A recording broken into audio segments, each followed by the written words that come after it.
probably one of the most dangerous things I've ever done on this channel. Boko Haram. Boko Haram. Boko Haram. Never exhibit vehicle. A little scared, but we're gonna be safe, hopefully. So it's probably the most dangerous part, yeah? Yes, this is the most dangerous part of the road. Serpallen kene tasu faru fade majan kwata kwata trangar kalao chup majajana gen kalao jumtukwe. If you are here before, they will shoot you. The building is not safe. I wannan babu montuwa bane. Mutun ya ga wuya kuma ya manta. Danja.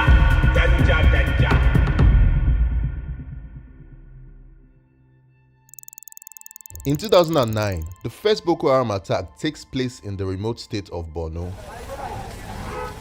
I had the explosion, bam! Very heavy explosion. Police said Burma was reportedly thin in this tricycle before detonating an IED out of him. On 26th of August 2011, 2 years later, Boko Haram conducted another attack on the UN headquarters in Abuja, killing at least 23 people and injuring more than 80. The building is not safe. This was an assault on those who devote their lives to helping others.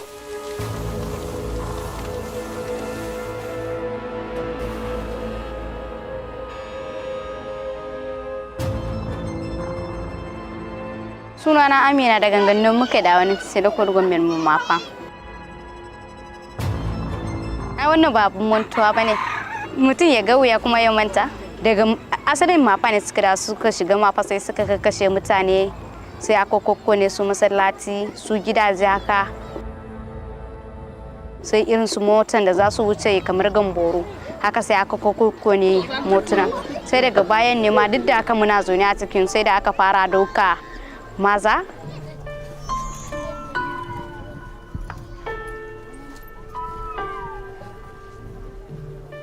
The north of Nigeria has always been seen as one of the most dangerous places, especially the northeast, which consists of 6 states that have mostly been ravaged by insecurity for the past 11 years.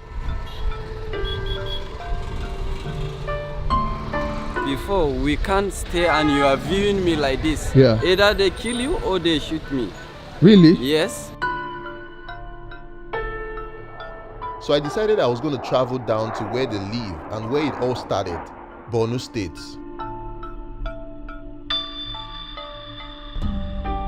I had to take a plane from Lagos to Abuja and then another flight to Maiduguri.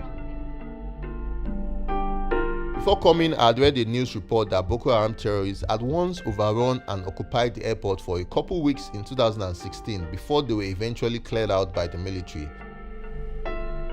As we were about landing at the airport, many thoughts were running through my mind. One of them was that, will a rocket launcher take out this plane on landing and that would be the end of Tyre, you know?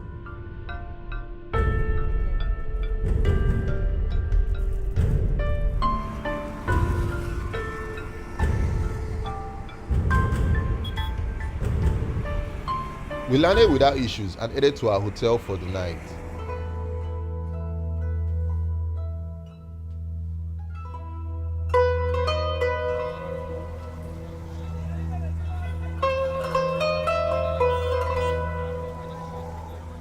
Oh, there's a lot of people here, man. Wow. Maiduguri is the principal trading hub for northeastern Nigeria because of its closeness to neighboring countries like Chad and Cameroon. It's also the second biggest state in Nigeria with over 70 square kilometers of land area. This is called Monday Market. Okay. Every day is always open. Everything you want to buy, you will get it in this market. If you are here before, they will shoot you. Really? Yes. Once they see you like this, they can shoot. Military can't walk alone in the market like this. Before? Yes. One of the reasons I came down here is to show you guys what the normal day in the lives of people here are. I know most times on the media, whenever people talk about Maiduguri, the first thing you think about is insecurity. But there are still people who are here and who are still living their normal day-to-day lives. You know, the market is one of the busiest places you can go, and it's also a way to get to know the vibe of the actual city. But guys, another thing I need to tell you about Maiduguri is that it's very hot. Can you see that he's wearing his hat?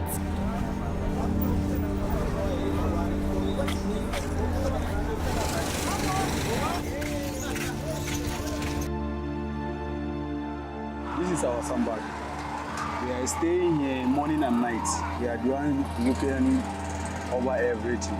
I can't forget, anybody who is selling shop there, they used to collect their own return. They will enter with their gun, you must give them. But that time, they know us, we know them. We know their family, they know our family. We are somehow they are our friend. Okay. If we tell you say we don't know them, we are lying. Yeah. But we are afraid of the gun where they carry. Yeah. You are Christian or you are Muslim, they don't care, they will just kill. Wow. Yeah.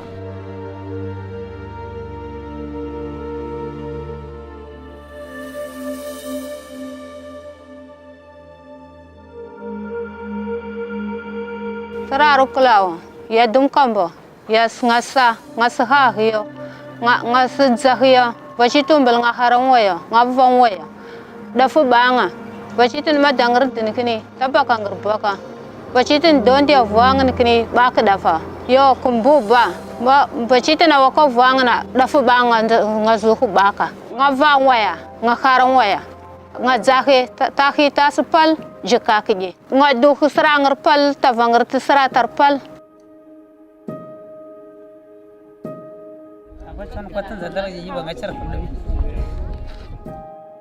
So ni falmata ali ngarnimin kariku. Yo bako harama wala leza bundi yurzanata da luyanatan.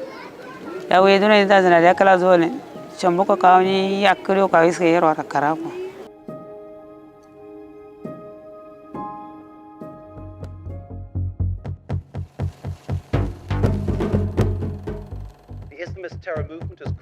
Boko Haram was started by this guy called Mohammed Yusuf in Maiduguri, which meant Western education was forbidden, which attracted more and more people under his roof by offering welfare handouts, foods and shelter.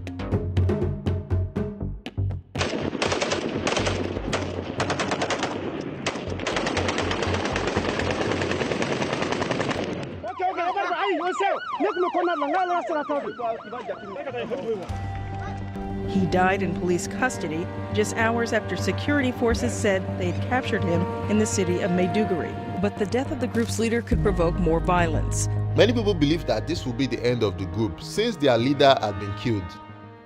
In 2010, they returned to Maiduguri under a new leadership by Mohammed Yusuf's right-hand man, Abubakar Shekau. Now, some years back, Boko Haram broke into two factions. A new faction was formed called ISWAP, and this was headed by Abu Musab al-Banawi, who is said to be the son of the main guy who started this shit in the first place. The groups then became rivals and fought each other countless times.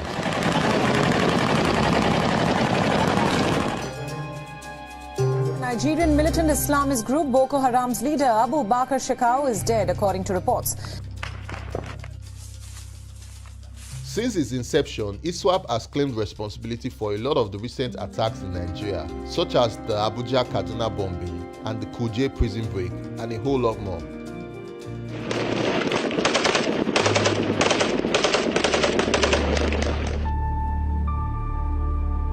The Boko Haram conflict, now in its 13th year, has displaced over 2.9 million people in Nigeria's northeast and hundreds of thousands in neighboring countries. Most of the internally displaced people are in Borno State, the epicenter of the conflict, living in host communities and camps.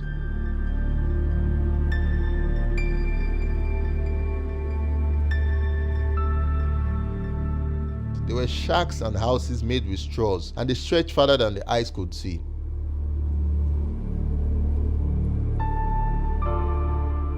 In this camp alone, there were about 60,000 plus people living here. To abin da ya tsire mu da gangaranin a lokacin ne kamar karfe 6 na daidai mangariba, kamar 6:30 haka. Muna zaune ne sai su ma suka dawo. A sanadin haka ne muka tashi da daddare sai muka yi hijira muka zo Maiduguri. Domin ba ma so mu je mu zauna a cikin tsakaninsu da mu batar da abin da yake tafiya gaba da shi yasa ne mu din muka hijira muka shiga cikin gari.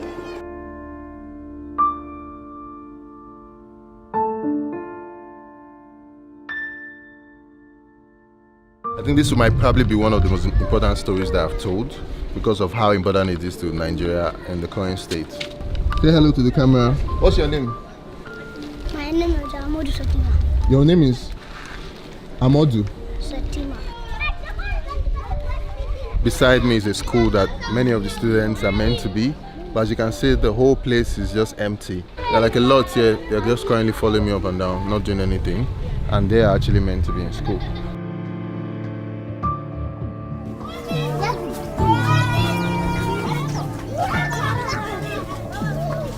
This is another side of the camp, and the houses here is thatched structures, and then this tarpaulin over it just to cover it, and then the other ones are made with aluminium on this side too.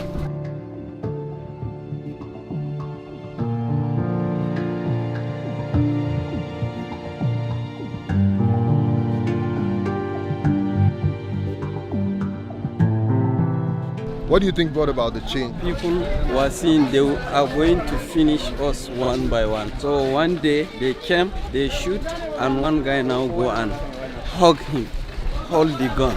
They say kill us, all of us. Everybody pick his own stick, bottle, follow them. So the community started fighting against them by themselves? Yes. We invite ourselves, we give ourselves advice, said that these people will not pass our power. And if we will die, nobody will stop us from dying. Let's stand up and start this thing by ourselves. The area has corners like this. So we go and hide inside those corners. We carry our sticks. Anybody who enter that corner, we will plaster him and put him down. We will follow you, enter your house, your father's house, arrest you, carry you, come give soldier. By yourself, you will tell soldier, this my friend, we are together, this my friend, we are together. You will tell us where you are gone and everything there.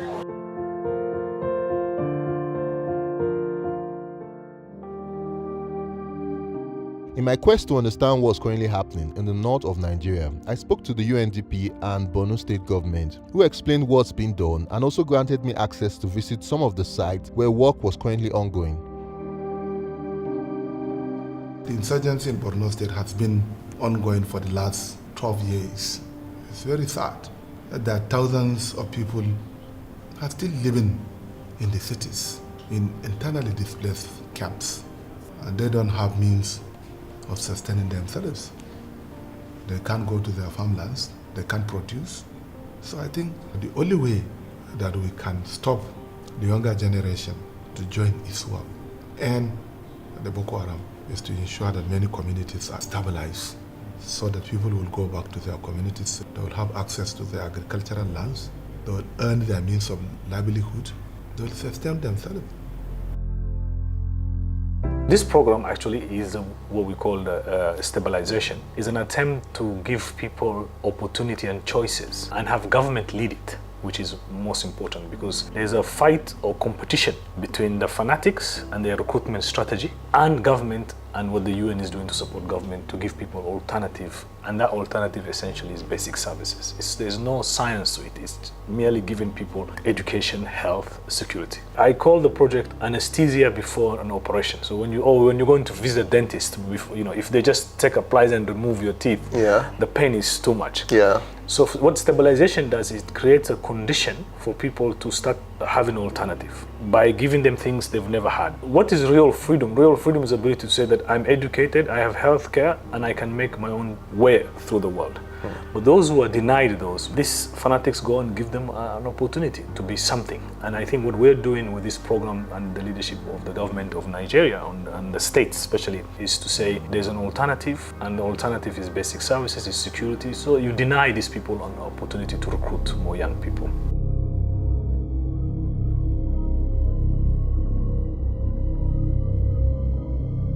So you are going to be 169. This is probably one of the most dangerous things I've ever done on this channel. How are you feeling at the moment about this trip? I'm feeling okay, a little scared, but we're gonna be safe hopefully. So we'll make it back. You don't sound confident. How are you feeling? I'm ready for the adventure. I want to see what happens. Thankfully my mom is gonna see this after we come back. My mom too.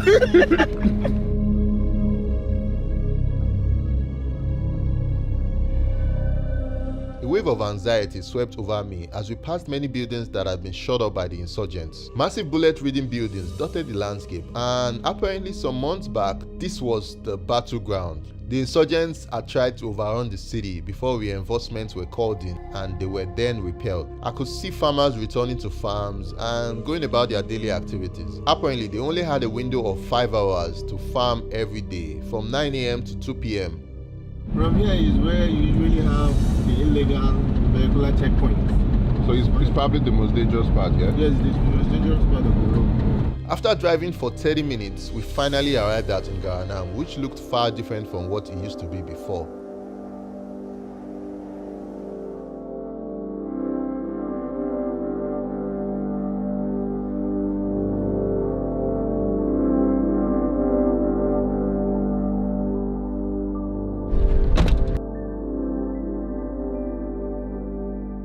You can see there's the military.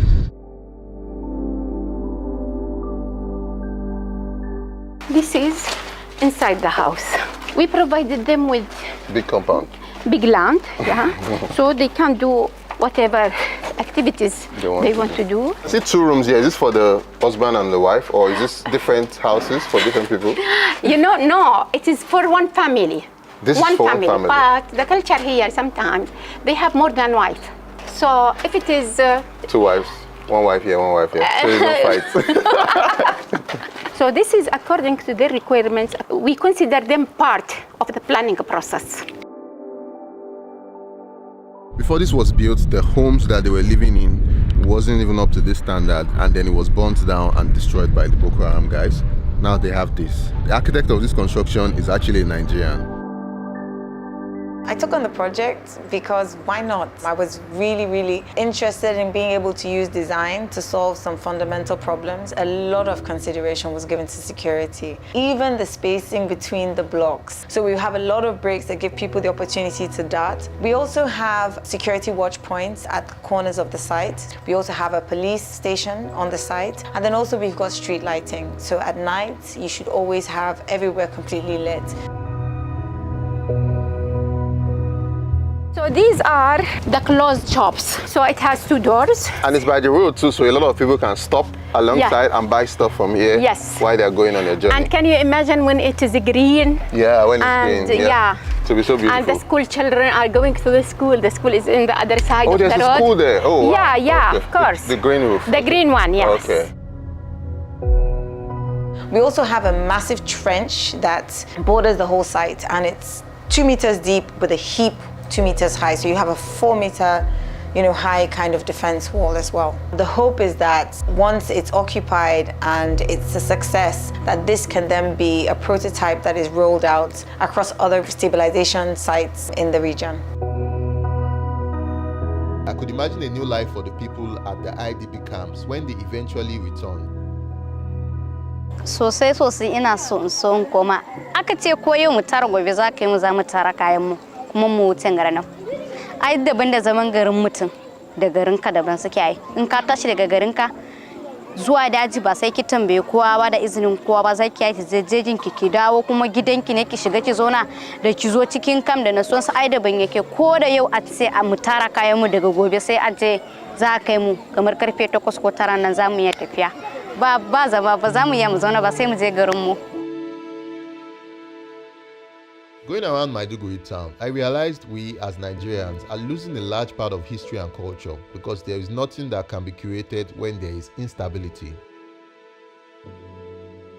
I don't want to cause a controversy within Nigeria, but I don't want to create a new jollof rice competition. But I hear the best hats are from Maiduguri. Most of these hats are made by women. Goma 16 so wannan muna samu da kura. Kula daya zai yaya kai 16,000. Ba riba bane zamshidin da in kin doka in kin dinka. So wayannan sun san ai yanayin kulan da muke dinka. If Borno has the second biggest landmass in Nigeria after Niger State, that means a lot of the food production capacity of Nigeria is being lost every year due to the insurgency.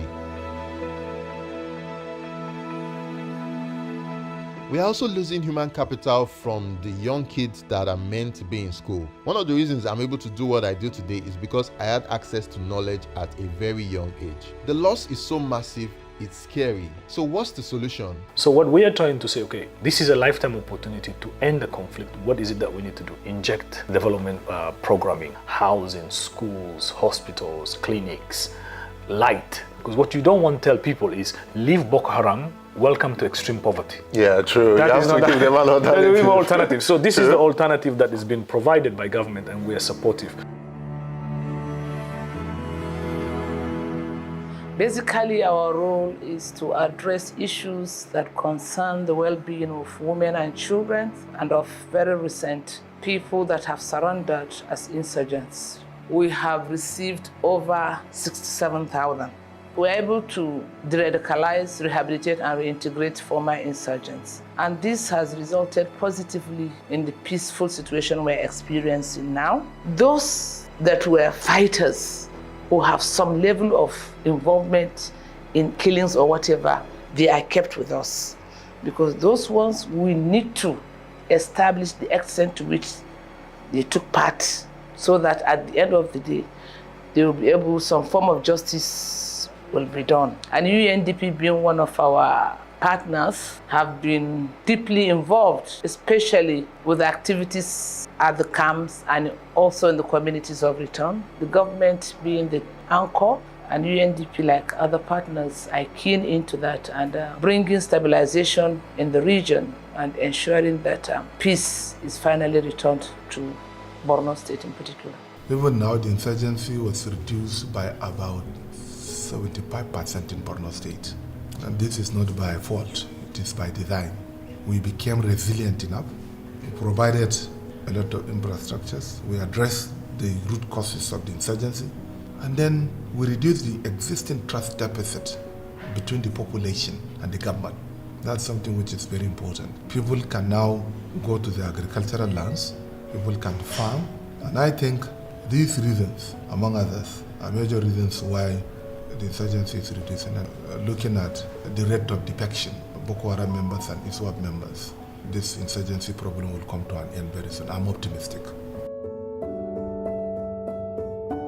So what did I learn about the people of Borno State? I learned that the people are very resilient and hospitable. We walked around the busy market and people were really nice and welcoming, even though they were going through one of the toughest times ever. I also learned that the bad eggs have created a stigma against the people of northern Nigeria, and most of it is not really true. Maiduguri is a beautiful place with lots of interesting people and a diverse culture.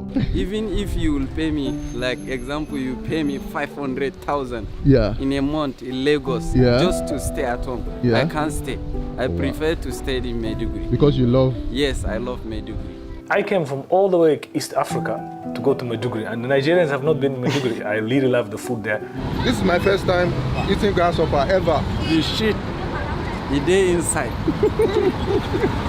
So you are chopping with the shit. With the shit? Yes. So it's a medicine. Oh wow.